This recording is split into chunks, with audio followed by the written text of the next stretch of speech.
যুদ্ধ থামাতে এবার সরাসরি 10 শর্ত দিল ইরান, বিশ্বজুড়ে তীব্র আলোচনা। মধ্যপ্রাচ্যে বাড়তে থাকা উত্তেজনার মধ্যে ইরান একসাথে 10টি গুরুত্বপূর্ণ শর্ত দিয়েছে যুদ্ধ বন্ধের জন্য। প্রথম শর্ত, ইরান স্পষ্ট জানায় তারা পারমাণবিক অস্ত্র তৈরি করবে না। তবে এর বিপরীতে বড় দাবিও দিয়েছে তারা, ইরানের বিরুদ্ধে সব ধরনের আক্রমণ, বিশেষ করে যুক্তরাষ্ট্র ও তার মিত্রদের, সম্পূর্ণ বন্ধ করতে হবে। এছাড়া মধ্যপ্রাচ্য থেকে মার্কিন সেনা প্রত্যাহারের দাবিও এসেছে।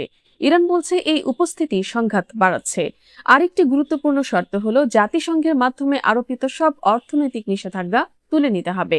শুধু তাই নয়, যুদ্ধের কারণে ইরানের ক্ষতির জন্য একটি আন্তর্জাতিক তহবিল গঠন করতে হবে, যেখান থেকে ক্ষতিপূরণ দেয়া হবে। ইরান আরও দাবি করেছে তাদের পারমাণবিক কার্যক্রমকে আন্তর্জাতিকভাবে স্বীকৃতি দিতে হবে। মধ্যপ্রাচ্যের দেশগুলোর সঙ্গে শান্তি আলোচনার সুযোগ তৈরি এবং কোনো গোষ্ঠীর বিরুদ্ধে সরাসরি আক্রমণ না করার নিশ্চয়তাও এই শর্তগুলোর মধ্যে রয়েছে।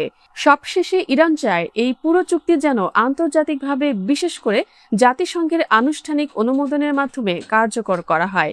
বিশ্লেষকরা বলছেন এই শর্তগুলো একদিকে যেমন শান্তির পথ খুলতে পারে, অন্যদিকে বাস্তবায়ন করা অনেক কঠিন।